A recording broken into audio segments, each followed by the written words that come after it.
ito na yung hinahanap mong running shoes, no?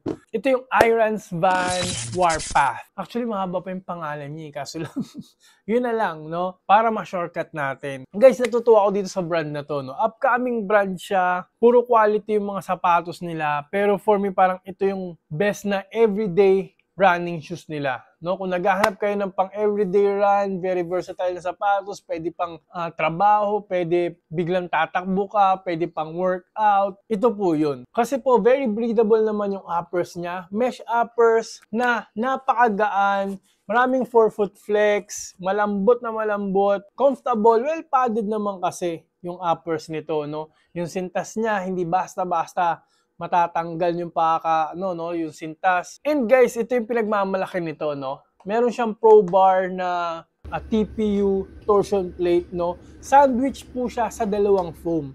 Kasi pag gano'n, ang nangyayari, hindi siya masakit, hindi siya matigas, hindi siya uncomfortable, no? Ang nangyayari kasi, kaya maraming nagrereklamo sa mga carbon plated or may mga torsion plate na sapatos is masakit nga pag medyo malayo na yung natatakbo mo. Masakit na sa paa.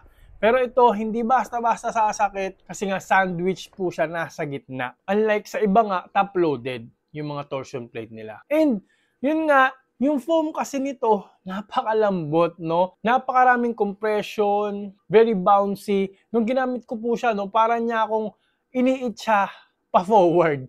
No, parang gusto ko niya i-promote na tumakbo ng mas malayo. Yung fit nito, guys, true to size po kayo, no? Pero kung wide footer kayo, kailangan nyo pong mag one size up dito. Kasi hindi po siya gaanong ka-wide. And higit sa lahat guys, no, ang pinaka-importante yung price niya. Napakamura po nito. Kaya kung entry level lang naman, natatakot ka pang pumasok sa running era, no, wala ka masyadong budget, huwag kang matakot mag-try ng bagong brand, no? Lalo na itong brand na to. Kasi guys, yung brand na to, meron ng libreng medyas na napakabango.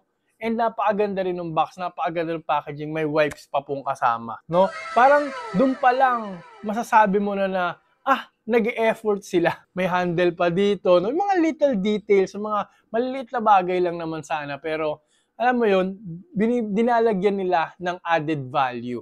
So ikaw, matutuwa ka, and kaya ako, pinopromote ko po talaga. Huwag kayong matakot, parang noon din natatakot tayo bumili ng Anta, 361 degrees, X-Step, ano ba yung mga yan. Pero 'di ba? Ngayon, subok na natin. Kaya guys, huwag kayong matakot mag-risk na sa mga bagong brand na padating, no? Nandyan po yung Yellow Basket. I-click nyo na po yan kasi napaka-affordable. Hindi naman mabubutas yung bulsa nyo. Hindi siya actually risk. Click the Yellow Basket now.